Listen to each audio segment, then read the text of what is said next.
Danilo, conte pra gente qual foi a linha de investigação que o senhor utilizou para descobrir esse crime bárbaro, que a jovem teria tido a sua vida ceifada, não por enforcamento, e sim por traumatismo crânioencefálico. Bom dia, Clícia, bom dia a todos os ouvintes da Terra. A partir do fato, eu tive lá no local, a gente foi lá no local por 2 vezes. Na segunda vez a gente voltou para esclarecer alguns pontos da perícia que deveriam ser esclarecidos a partir do momento que surgiu novas informações sobre o crime aqui na unidade. E o corpo já tinha sido conduzido para o Instituto Médico Legal. Em contato com o Dr. Maurício, o médico legista, ele me passou a informação em primeira mão de que, na verdade, a Gislene não tinha falecido em função de enforcamento, de asfixia mecânica, no caso, mas sim em função de um traumatismo crânioencefálico dado por objeto de natureza contundente no seu crânio. Foram vários múltiplos golpes e eu vou poder detalhar melhor a natureza desses golpes e a quantidade quando a gente está recebendo aqui o laudo cadavérico, que é o exame médico legal no corpo da jovem Gislene. Esse laudo, doutor, ele costuma ficar pronto em quantos dias? Oscila um pouco, mas a gente acredita que já no início da semana. Vou até conferir, se talvez até já ficou pronto hoje aqui nesse horário, mas eu vou conferir.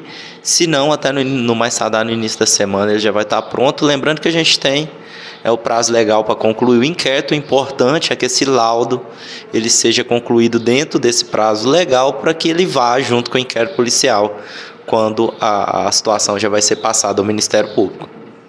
Doutor, a nossa equipe de reportagem, a equipe do Jornal da Terra, conversou com exclusividade com a irmã da vítima, identificada como Jéssica. Acredito até que ela entrou em contato com o senhor. De acordo com as informações, o crime teria ocorrido por volta das 4 horas da manhã. No entanto, a família do rapaz, do autor, alega que teria saído da residência por volta das 5h30 da manhã para ir a um postinho de saúde. Eles alegaram que não escutaram nada. O senhor chegou a verificar essas informações? Algumas informações estão sendo verificadas, Clícia, enquanto o horário do crime não foi às 4, foi antes. Porque na investigação a gente provou que às 4 horas da manhã, na verdade exatamente às 3h58, ele já tinha não só cometido o crime, como carregado o corpo. Então, nesse horário, a investigação conseguiu provar por mecanismo de inteligência que ele já tinha terminado toda a ação criminosa, inclusive já escondido o corpo com a intenção de fugir. Então ele escondeu o corpo porque ele acreditava que as pessoas poderiam demorar um certo tempo ali a encontrar o corpo da vítima. Isso daria para ele um tempo que seria possível que ele fosse para outra cidade. Ele já até tinha em mente para onde que ele iria fugir. Mas no dia seguinte, quando ele acordou, ele conversou com a mulher que o convenceu a se entregar para a polícia. Então, às 4 horas da manhã, às 3h58, ele já tinha terminado toda a ação.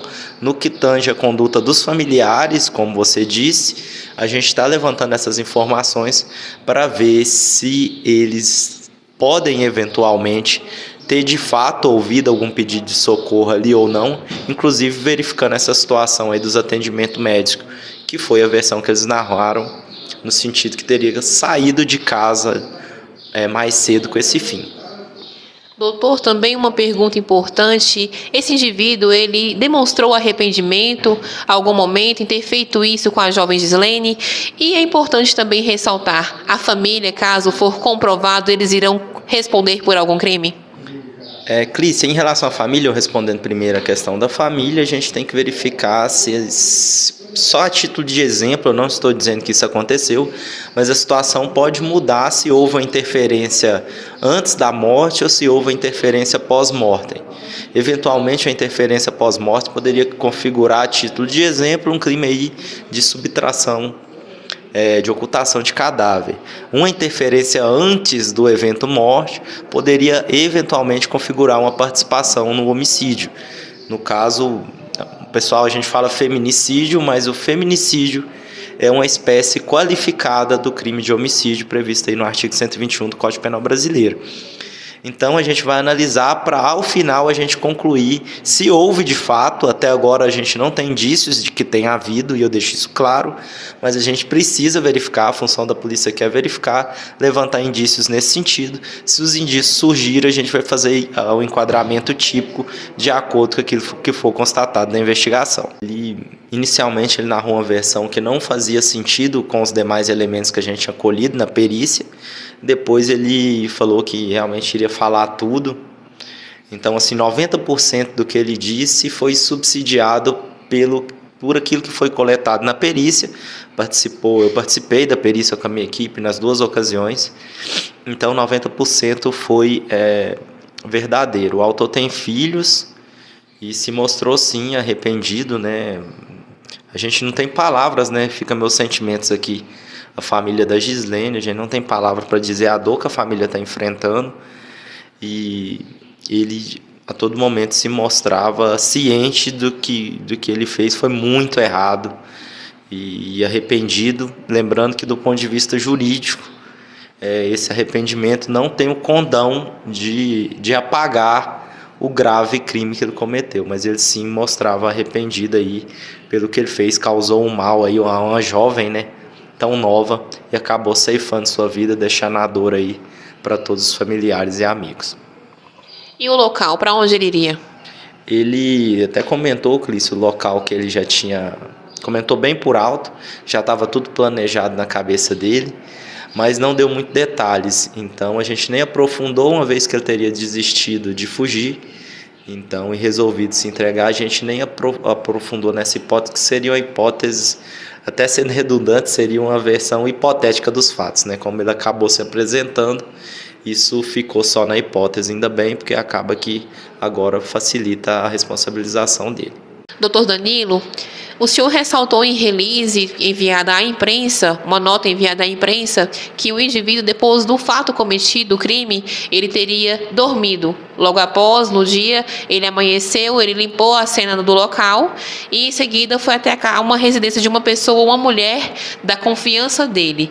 Essa pessoa, ela incentivou que ele se entregasse, ela ajudou aí para que ele pudesse se apresentar? Sim, o incentivo dessa pessoa da confiança dele, que era uma mulher, foi decisivo para que ele tomasse a decisão de assumir a prática do crime, a autoria, e se apresentar para os órgãos policiais e a partir daí responder pelo crime que ele teria cometido.